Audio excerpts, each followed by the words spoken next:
Bom, boa noite a todos. Muita alegria. Estou aqui novamente com vocês, aceitando o convite dos nossos irmãos aqui do centro,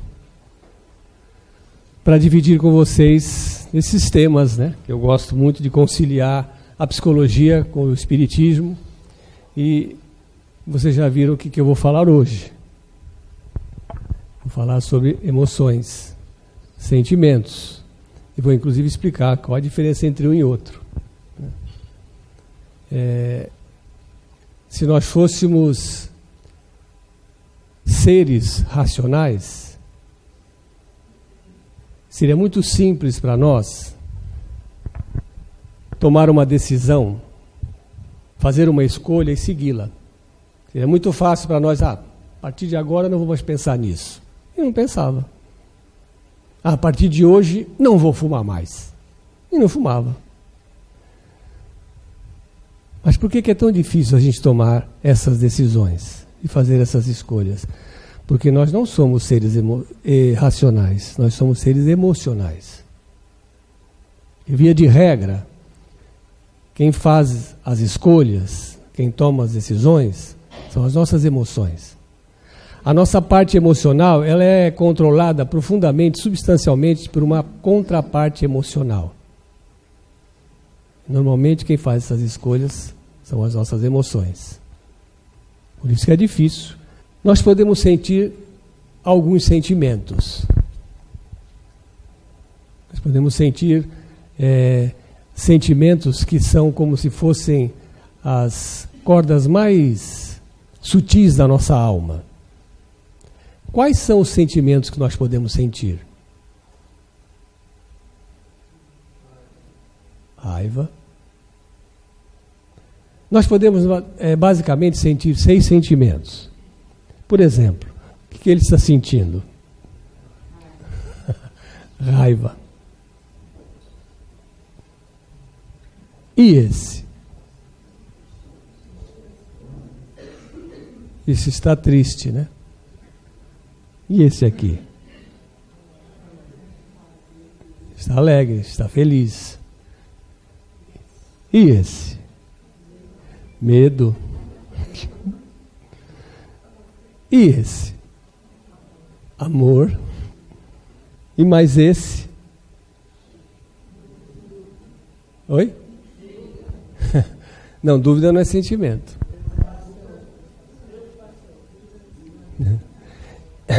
Esse é o pior sentimento que nós podemos sentir, por isso eu deixei para o final.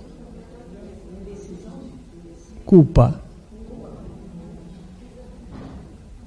Então nós podemos sentir basicamente, o ser humano, 6 sentimentos. 3 desses sentimentos são sentimentos positivos e 3 são sentimentos negativos. Quais são os sentimentos negativos? Medo, raiva e culpa. 3 são negativos. Medo, raiva e culpa. E 3 são sentimentos positivos. Amor, alegria e tristeza. Aí vocês devem estar achando assim, mas sentir tristeza é bom? A tristeza é um sentimento positivo? Sim.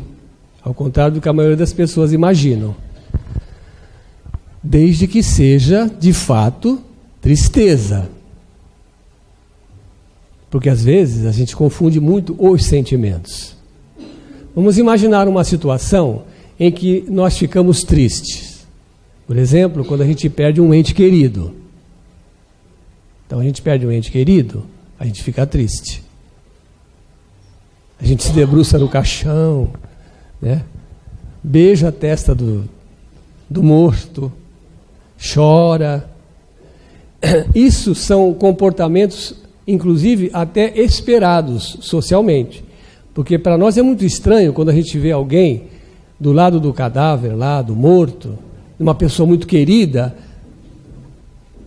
impassível, como se não estivesse sentindo nada. A gente acha até estranho isso. A gente espera que a pessoa fique triste. A tristeza, quando ela é de fato verdadeira, ela é um sentimento como que se protegesse o nosso psiquismo contra danos maiores, como rupturas psíquicas, que podem ocorrer quando a pessoa não extravasa o sentimento, principalmente no caso da tristeza. Então, por exemplo, a pessoa fica triste quando perdeu um ente querido, mas existe um tempo que se espera que essa tristeza vai passando. Estima-se que de 90 a 180 dias, a pessoa vai voltando à sua normalidade, à sua vida. Então ela até se lembra da pessoa querida que partiu, muitas vezes até derrama algumas lágrimas, mas ela não fica mais naquele estado de sofrimento. Mas vocês já conheceram pessoas que parece que não abandonam a volúpia da tristeza? Então, às vezes, o fulano já morreu, já fazem 10 anos. E parece que aquela pessoa continua triste. Parece que ela não esquece. Parece que ela fica realimentando aquele sentimento como se fosse um desejo de continuar sofrendo. Às vezes a gente não gosta nem de encontrar com pessoas assim. A gente às vezes até evita. Por quê? Porque a gente sabe que vem aquela choradeira, aquela ladainha, aquela cantilena. Ai, mas eu não consigo viver sem ele. Puxa, mas já faz tanto tempo, né, que ele faleceu. Ah, mas não importa, eu não consigo. Mas ele estava sofrendo tanto, numa cama, doente. Ah, mas eu não consigo viver sem ele. Essa pessoa não está mais triste. A gente inconscientemente até identifica o sentimento verdadeiro que ela está sentindo. Porque ela não está mais triste. O que ela está sentindo?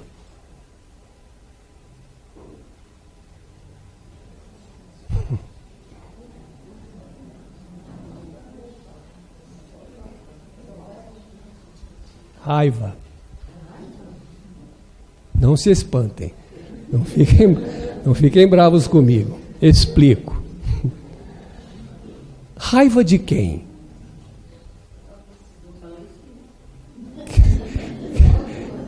Quem mandou ele morrer? Quem mandou Deus levar ele? Eu quero ele aqui do meu lado. Mas ele estava tão doente, sofrendo, gemendo na cama. Não importa, eu quero do meu lado. Estou com raiva. Claro que a pessoa ela não revela isso nem para ela mesma. Porque é muito difícil você reconhecer isso. Que você está com raiva. Raiva. Geralmente, são pessoas que têm uma dificuldade muito grande para lidar com as contrariedades da vida. Então é porque algo não aconteceu do jeito que ela queria, porque alguém fez algo que ela não sabe administrar, que ela acha injusto, porque o fulano morreu e acha que devia estar com ela ainda. Então essa pessoa não está mais triste. A gente identifica inconscientemente a tristeza. É por isso que a gente não gosta de encontrar com essa pessoa. Evita ela.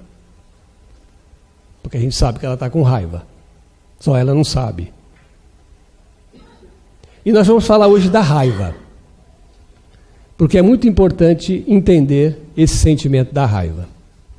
Vocês sabem que fizeram algumas pesquisas, e essas pesquisas revelaram que algumas substâncias que a gente chama de apiáticas, ou opiáticas, que são derivadas do ópio, como, por exemplo, a própria cocaína, a morfina, essas substâncias, quando ingeridas, elas vão direto para o nosso cérebro. E no nosso cérebro, a gente acaba encontrando os receptores dessas substâncias. E essas substâncias entram nas nossas células e provocam alguns tipos de comportamento e de distúrbios psíquicos provocados por essas substâncias. E aí as pesquisas revelaram que nós também produzimos essas substâncias dentro do nosso cérebro, que são aquelas substâncias que a gente chama das monoaminas, que são aqueles hormônios produzidos no nosso cérebro, como a endorfina, dopamina, noradrenalina. São as substâncias, os hormônios cerebrais, que estão diretamente relacionados ao nosso humor, ao nosso estado de humor. Vocês já ouviram falar da molécula da emoção? Uma pesquisadora bioquímica suíça apresentou uma tese de doutorado, e essa tese de doutorado, inclusive, está propondo que ela ganhe o prêmio Nobel. E essa tese de doutorado dela revelou que existem neuropeptídeos que nós produzimos no nosso cérebro que estão relacionados aos nossos sentimentos. Então, dependendo do que nós sentimos, se é medo, se é tristeza ou é raiva, nós secretamos esses neuropeptídeos. Esses neuropeptídeos encontram o agente que vai produzir, metabolizar ele para ele entrar nas células. Então é como se fosse assim uma chave que você encaixa na fechadura. São chamados receptores dos neuropeptídeos. Resumindo, didaticamente seria como se fosse assim. Quando você sente, por exemplo, alegria ou amor, então você gera um neuropeptídeo redondinho. Quando você está com raiva, você gera um neuropeptídeo quadradinho. Se você é uma pessoa que frequentemente alimenta sentimentos negativos, como raiva, como mágoa, irritação, aborrecimento, frustração, então é como se você metabolizasse esses neuropeptídeos quadradinhos, e esses neuropeptídeos entram dentro da sua célula, e a célula se alimenta deles. Então, se ela se alimenta muito desses neuropeptídeos quadradinhos, é como se ela ficasse sempre pedindo mais. É uma resposta biológica, neuroquímica das nossas emoções. Então, nós precisamos aprender a estabelecer em nós sentimentos positivos, para que a gente gere elementos, substâncias neuroquímicas que possam favorecer, então, um estado biológico, neurológico de alegria e de felicidade. Então nós vamos falar hoje da raiva, que gera um neuropeptídeo destruidor em nosso organismo. E no final eu vou explicar para vocês uma técnica que nós desenvolvemos nos nossos laboratórios de psicologia. E essa técnica vai explicar para vocês como driblar essa situação. Então, olha como é que funciona a cadeia dos sentimentos. Funciona assim. Então nós temos um evento, uma situação que surge. Esse evento é algo externo. Uma situação qualquer. Certo? E aí, quando esse evento surge na nossa vida, aí, dentro de nós, vamos elaborar esse evento. Essa elaboração do evento é algo particular de cada um. Então, é como cada um lida com aquela situação que surgiu. É por isso que, às vezes, a gente vê uma mesma situação, pessoas agindo de forma diferente. Por uma mesma situação. Então, esse processo de elaboração é um processo pessoal, particular de cada um. Então surgiu uma situação qualquer, que é um evento, aí a gente elabora aquilo dentro da gente, e dependendo da forma como a gente elabora, ele vai gerar um sentimento. Certo? É assim que surge o sentimento dentro de nós. E desse sentimento, uma ação. Então sempre vai funcionar assim. Algo ocorreu, eu elaboro aquilo que ocorreu, da forma como eu elaboro aquilo gera um sentimento, e esse sentimento gera uma ação. Sempre assim, sempre funcionando nessa cadeia. A gente chama de uma cadeia funcional no nosso psiquismo. Existem eventos que a gente pode chamar de eventos favoráveis, né? Eventos não estressores. Esses eventos favoráveis vão gerar sentimentos positivos. Por exemplo, como alegria. Então surge uma situação qualquer, eu elaboro aquela situação, e eu identifico aquela situação como uma situação favorável, positiva, não estressora, e aí, dessa situação, depois de elaborada, eu vou gerar um sentimento bom, de alegria. Essa alegria, esse sentimento, vai gerar uma atitude, uma ação. Então, uma pessoa quando está alegre, o que ela faz? De repente ela sai cantando, feliz, ou ela liga para o namorado, ou ela vai passear no shopping, ou vai dar uma caminhada na praia, andar de bicicleta, pegar um telefone e ligar para a amiga, ficar conversando. Ou seja, são situações, né, que geradas por aquele sentimento positivo. Tá ok? Muito bem. Um outro sentimento positivo é o amor. Dependendo de uma situação que ocorreu, aí o seu namorado ligou para você e você não estava esperando que ele ligasse. Faz tempo que você não conversa com ele. Você achou que ele estava até zangado com você. De repente ele liga e diz que ama você. E aí você sente uma sensação muito grande de euforia dentro de você, que é o amor. E quando você está assim, imagina o que é que você vai fazer, que é a exteriorização do seu sentimento de amor. Ok? Muito bem. Mas existem eventos que a gente chama de eventos estressores, eventos negativos. Quando surge uma situação negativa, nós vamos também elaborar essa situação dentro da gente, e dependendo da forma como a gente elaborar essa situação, a gente vai gerar um sentimento. Nesse caso, dependendo da situação e de como nós elaboramos, vamos gerar um sentimento negativo, por exemplo, um sentimento de medo. Então vocês imaginam como que a gente vai expressar esse sentimento na ação, né? Nós vamos expressar de uma forma em que caracterize o medo que eu estou sentindo. Então vocês imaginam uma pessoa com medo. Como que ela vai reagir? O seu coração vai disparar, né? Ela vai se sentir acuada, ela vai se sentir ameaçada, vai suar frio, vai ter falta de ar, tontura. Inclusive, são muitos os sintomas que a pessoa que sofre de síndrome do pânico apresenta. Porque é uma situação que provoca medo, e esse medo vai gerar todas aquelas sensações, ações negativas. Um outro sentimento negativo, gerado por um evento estressor, é a culpa.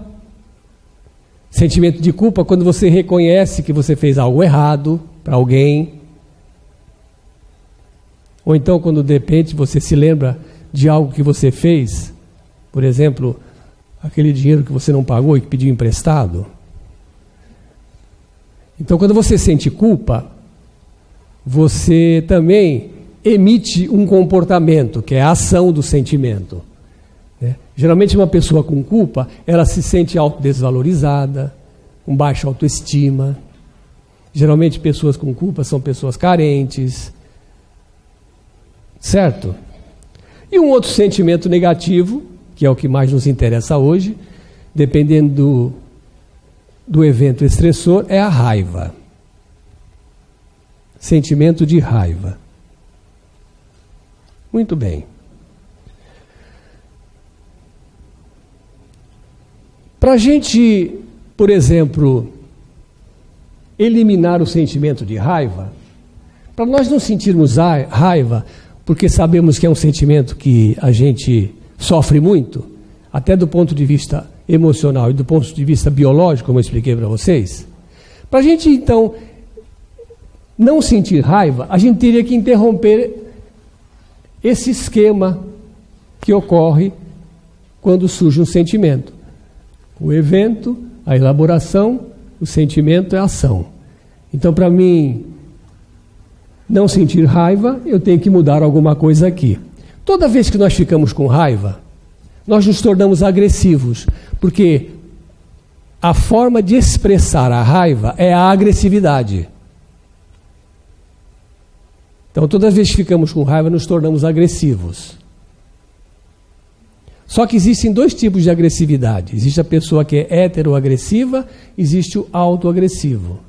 O heteroagressivo é aquele que joga a agressividade, a raiva para fora. Então, aquele que briga, que xinga, que chuta, que quebra as coisas, que bate nos outros, que fala umas verdades. Esse é o heteroagressivo. O autoagressivo é aquele que joga a raiva para dentro dele. Então ele engole o sentimento de agressividade. Então o primeiro explode, o segundo implode. Então, de todas as maneiras, tanto o heteroagressivo como o autoagressivo sofre muito e faz os outros sofrerem. Então, para mim eliminar essa ação de agressividade por causa da raiva, para mim eliminar essa ação, eu tenho que interromper essa cadeia. Eu tenho que retirar alguma coisa daí. Porque se eu retirar alguma dessas coisas daqui, eu interrompo essa cadeia e o sentimento não surge e a agressividade também não. Eu não consigo, por exemplo, retirar o evento, uma situação que surge. Então surgiu uma situação, eu não tenho controle sobre ela. Eu não tenho controle sobre as coisas que estão fora de mim. Eu posso controlar algo que está dentro de mim, mas o que está fora não. É uma situação qualquer que pode nos surpreender.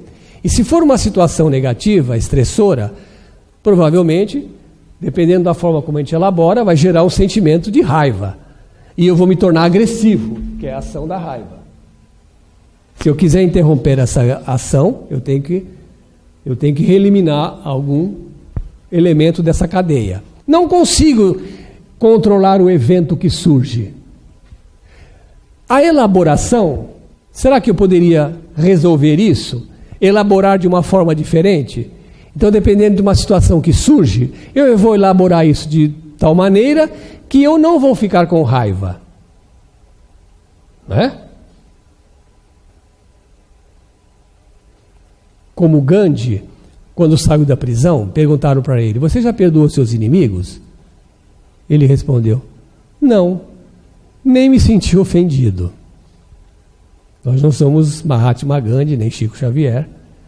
Então nós ainda não amadurecemos o suficiente para elaborar uma situação como essa, de tal forma a não gerar raiva e não gerar agressividade. Isso aqui nós estamos trabalhando e vamos trabalhar a nossa vida inteira para modificar.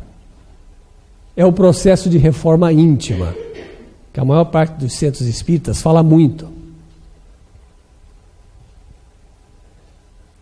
Reforma íntima é um termo complexo. Lá no centro que eu frequento, um tempo atrás, tinha até um curso de reforma. Tem curso de reforma íntima aqui? Não tem? No centro que eu frequento, um tempo atrás, tinha um curso de reforma íntima.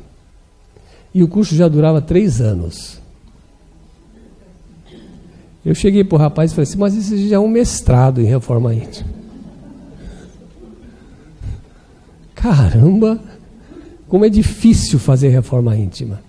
Você faz curso, você lê, você estuda, você debate, você faz experiências mediúnicas, evangélicas. Como é difícil se modificar. Por que é difícil? Porque a reforma íntima é uma mudança interior. E para mim me modificar, eu preciso de 2 pré-requisitos fundamentais. Primeiro, eu preciso querer. Claro, se eu não quiser me melhorar, se eu não quiser me modificar, eu não vou fazer isso. Nem Deus interfere, porque Ele deixa com que nós nos preocupemos com isso. E quando chegar o momento, a gente vai se modificar, porque a natureza vai empurrando a gente nesse sentido. Esse é o primeiro pré-requisito, eu preciso querer. O segundo, tão importante quanto o primeiro, eu preciso me conhecer. Porque se eu não me conhecer, não saber como eu sou, quais são os meus traços de caráter negativo, se eu não souber a dimensão do meu orgulho, da minha vaidade, da minha teimosia, meu nível de exigência. Se eu não fizer isso, se eu não me conhecer, eu não consigo modificar, porque eu nem sei se sou daquele jeito. Puxa, mas você é egoísta. Eu egoísta? Imagina. O que é meu é dos outros. Tudo que é meu eu dou para os outros. Só que, por exemplo, o egoísmo, ele tem máscaras. Então você pensa que você não é egoísta, mas você pode ser egoísta de outra forma. Um dia eu estava atendendo um rapaz e nós estávamos conversando sobre isso. Aí eu falei assim, puxa, mas isso é um comportamento egoísta. Eu falei, não, eu não sou egoísta. Ele falou, imagina. Para você ter uma ideia, ele falou para mim, eu dei um talão de cheque para minha esposa. Puxa, que desprendimento seu. Eu dei. Mas ele deu o cheque para a esposa porque ele não queria que a esposa o controlasse. De forma nenhuma. Existe, por exemplo, o egoísta familiar. É aquela pessoa que dentro do seu lar, no círculo da sua família, ele faz de tudo. Não falta nada. Mas fora dali, ele é incapaz de fazer alguma coisa por alguém. E é claro, dentro do seu círculo familiar, é uma pessoa extremamente altruísta. Devem adorá-lo lá. Então, eu preciso o quê? Eu preciso me conhecer se eu quiser me modificar. Então, esse trabalho de melhoria interior, de reforma íntima, é um trabalho que vai mexer no meu processo de elaboração. Quando surgir um evento, se eu tiver trabalhado essa questão da elaboração, se eu me amadurecer, se eu me melhorar como pessoa, certos eventos que são até estressores, não vai fazer com que eu fique com raiva e eu não vou me tornar agressivo. Certo? Mas só que isso aqui é uma coisa a longo prazo. Vamos pensar em algo que nós temos que fazer agora. Não temos tempo a perder esperando nos modificarmos. O que nós podemos fazer agora para mudar os nossos neuropeptídeos? Dos quadradinhos para redondinhos. Os sentimentos, nós também não podemos mexer nessa cadeia do sentimento. Por quê? Porque o sentimento vai surgir de acordo com isso aqui. Não dá para tirar o sentimento. Se eu já elaborei que aquele evento é muito estressor e eu não sei lidar com ele, já vou ficar com raiva. E vou ficar agressivo. Certo? Vocês estão conseguindo acompanhar, né? Tá tranquilo? A dúvida aí, não. Tudo bem? Porque eu preciso que vocês entendam direitinho por causa da experiência que eu vou explicar para vocês como fazer. Então, eu não posso mexer nisso. Isso aqui é a longo prazo. Isso aqui é consequência, também não posso mexer. Mas eu posso mexer aqui. Na ação. Certo? E é isso que eu vou explicar para vocês, o que vocês vão fazer. Mas antes que eu explique, eu quero então contar uma história. Essa técnica que eu vou explicar para vocês é a técnica que eu chamo da inversão da ação. Então nós vamos pegar aquela ação e vamos mudar ela, de tal forma que ela interrompa essa cadeia que gera o sentimento negativo e a ação dolorida. Mas antes eu vou contar uma história para vocês. Na década de 60, o Chico Xavier ganhou um cachorrinho. Vocês conhecem essa história? Do cachorrinho do Chico? Chico ganhou um cachorrinho. E eu acho que desde quando o cachorrinho nasceu, já se percebia nitidamente que era um cachorro muito doente. Parece que tinha até um problema nos quadris, ele não conseguia andar de forma adequada. Eu sei que o cachorro dava um trabalho para o Chico tremendo. Muitas vezes o Chico chegava à tarde do centro e tinha que cuidar do cachorro, arrumar a casa para o cachorro fazer uma estripulia, limpar tudo. E foi assim durante muito tempo. Até que um dia o Chico chegou em casa e o cachorro estava amuadinho lá no canto, quietinho. Parece que estava dando os seus últimos estertores de vida. Chico se aproximou do cachorro, olhou para ele, penalizado, pegou o cachorro no colo E parece que o cachorro estava esperando o Chico chegar para morrer. O cachorro deu uma olhadinha para o Chico assim e desencarnou. Nossa, o Chico ficou muito consternado. Ficou muito triste.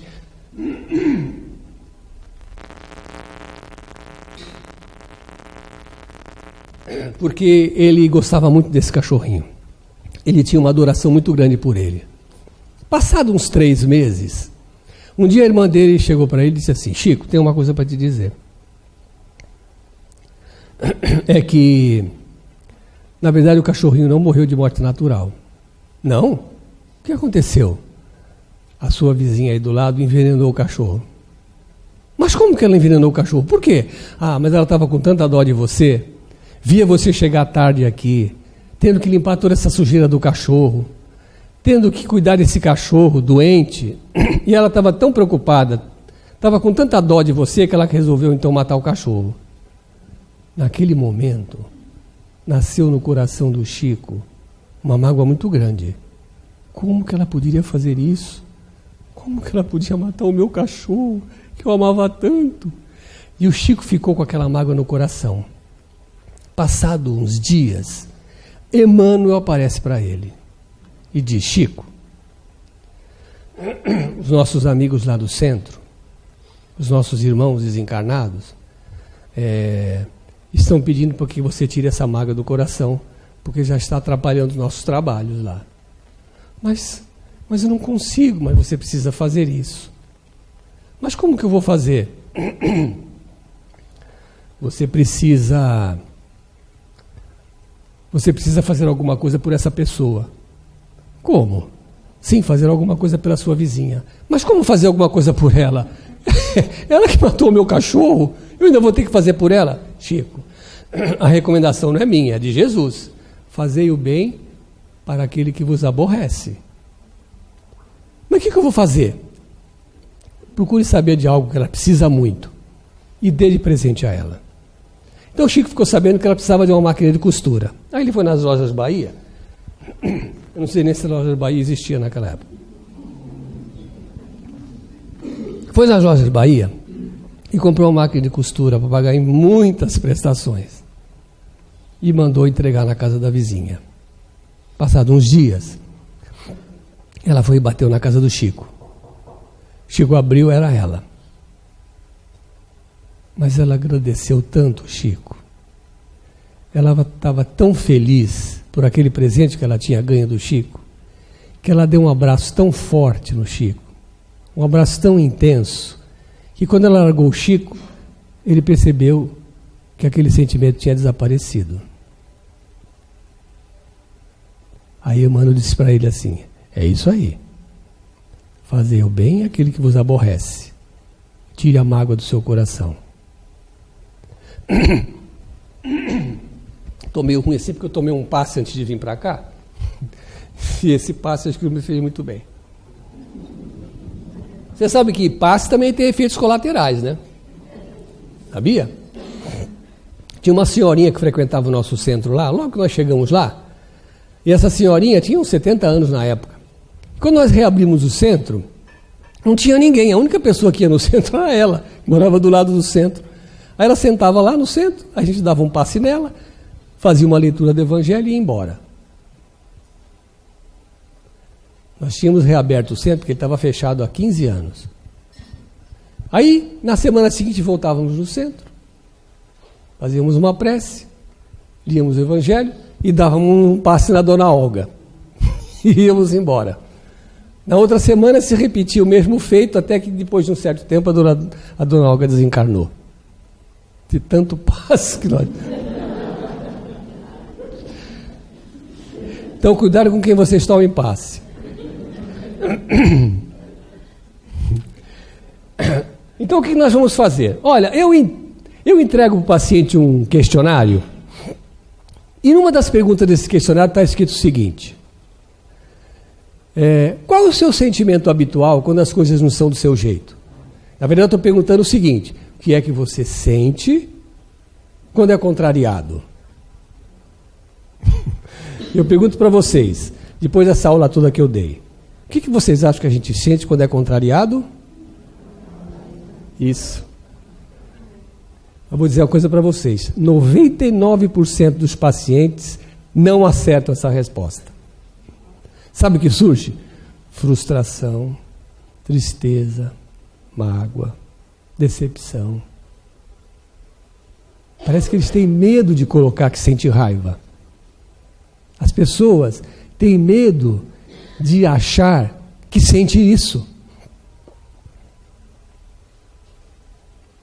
Mas não é errado sentir raiva. Pior que sentir raiva é sentir não saber. Porque se você não sabe o que sente, você não vai trabalhar isso em você, no sentido de se melhorar. As pessoas têm dificuldade de dizer que sentem raiva. Aí criaram neologismos, palavras novas, né? É assim, para escamotear o sentimento. Ah, não, eu não fico com raiva, eu fico magoado.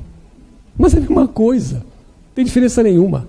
A gente costuma dizer assim, que raiva, vamos dizer assim, ódio é muita raiva. E mágoa é pouca raiva. Percebe?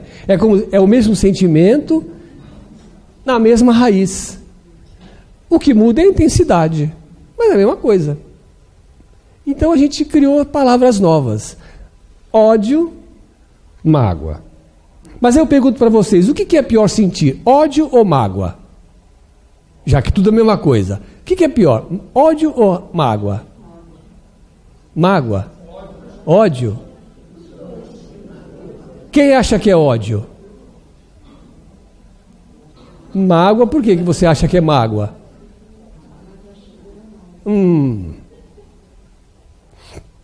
A gente costuma dizer que mágoa é raiva de espírita.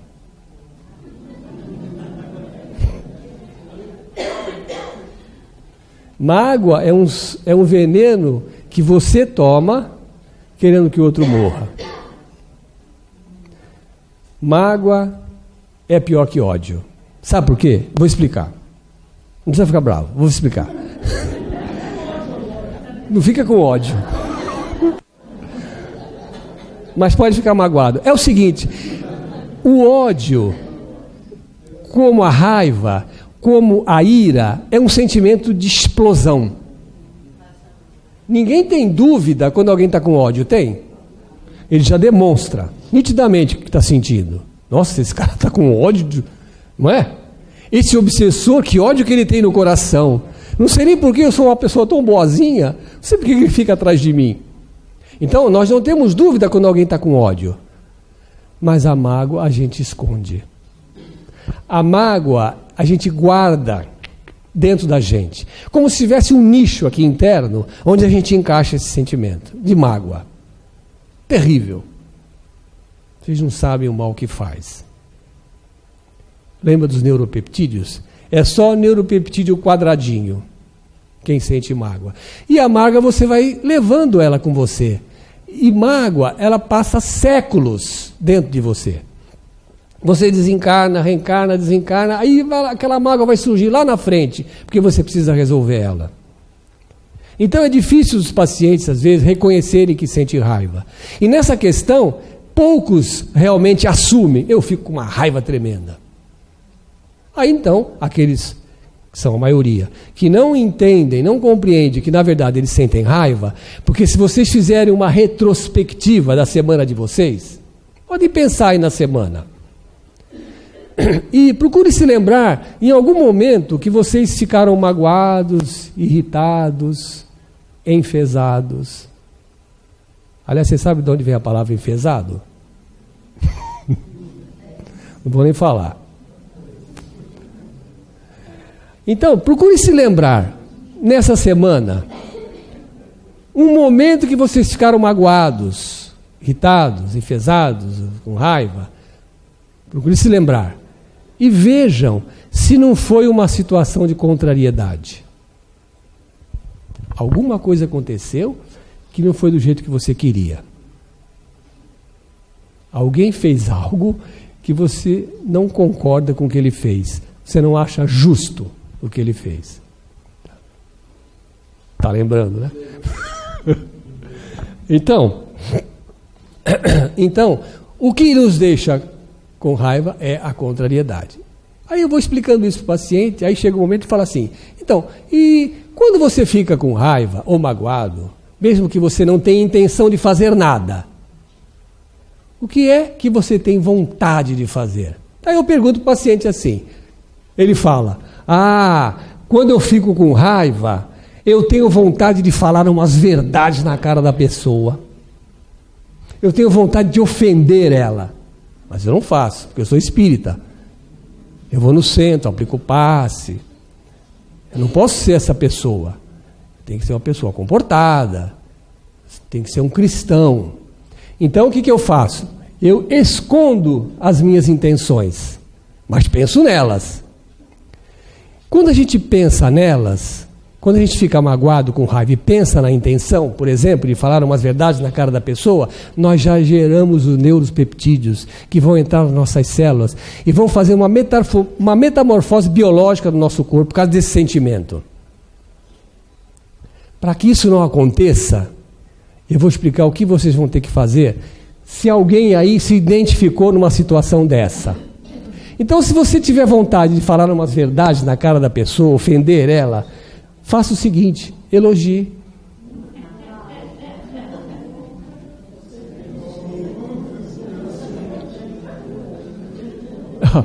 Olha, a recomendação não é minha, é de Jesus, que falou, faça o bem a quem vos aborrece. Uma outra situação também muito comum, você fica com raiva, aborrecido, magoado, irritado, enfesado, a tal ponto de você ter vontade de dar um soco na cara da pessoa. Você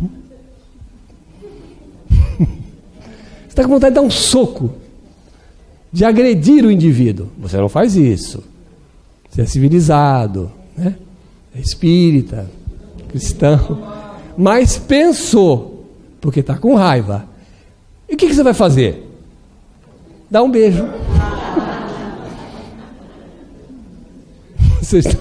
Vocês dão risada? Pessoal, a curto prazo não tem outro jeito. A longo prazo sim, mas esse é um processo que vai demandar anos, talvez séculos. Porque nós temos que trabalhar a elaboração, amadurecimento espiritual, crescimento, evolução, a longo prazo. Mas a curto prazo o que a gente vai fazer? Dá um beijo. Tem vontade de dar um soco? Dá um beijo. Outra situação, por exemplo, você teve Quem já se viu numa situação como essa? Ficou com... você, né? Então eu vou te explicar uma técnica para você mudar os seus neuropeptídeos. Você ficou com vontade de pular no pescoço da pessoa e enforcar ela. O que você vai fazer? Dá um colar de presente. Se for homem, dá uma gravata. Mas uma gravata, não gravata, né? Certo? Faça isso. Pessoal, parece até brincadeira, né? A gente fica rindo. Mas experimentem fazer isso. Não, experimenta. Experimenta fazer. Se tem vontade de dar um tapa na cara da pessoa, vai lá dar um beijo nela. Teve vontade de ofender, vai lá e elogia ela. Faz isso para vocês verem. Depois eu gostaria que vocês me dissessem o que vocês sentiram na hora. Pessoal, é fantástico. Façam isso. Uma outra situação. Vamos imaginar que você, né, tem desejo, tem desejo que a pessoa se dane, se ferre, desejo de tudo para você em dobro, inclusive o seu peso. Então você deseja isso para a pessoa. O que você vai fazer? Deseje o bem, ore por ela. Você tem vontade de sumir, desaparecer do mapa, não deixar nem rastro, desligar o Waze, ninguém vai achar você. O que você vai fazer? Você está no lugar certo. Pessoal, nós não passamos na vida por nada que não mereçamos passar, porque a vida não é injusta. Uma pessoa, ela pode cometer uma injustiça, e essa injustiça atingir a gente. e fazia a gente sofrer, fazia a gente ficar com raiva. Mas lembre-se, nós não fomos injustiçados. Porque se alguém fosse injustiçado, Deus não seria justo. Se nós fôssemos injustiçados, Deus não seria nosso Pai misericordioso. Eu sempre procuro dizer assim: se uma coisa de bom nos acontece, é porque a gente merecia. Se alguma coisa de ruim nos acontece, é porque a gente precisava. Não nasce uma espinha no nosso rosto se isso não fizer algum sentido para nós na nossa vida, não tiver alguma finalidade importante, se nós não precisamos aprender nada.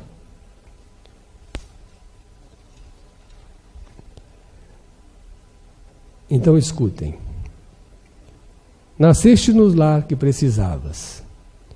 Vestistes o corpo físico que merecias.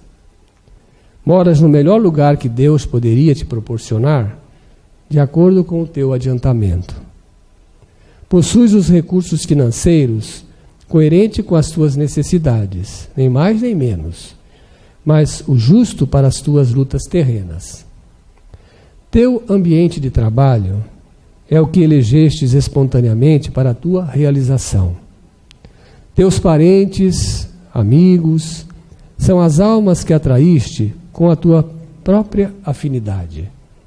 Portanto, o teu destino está constantemente sob teu controle.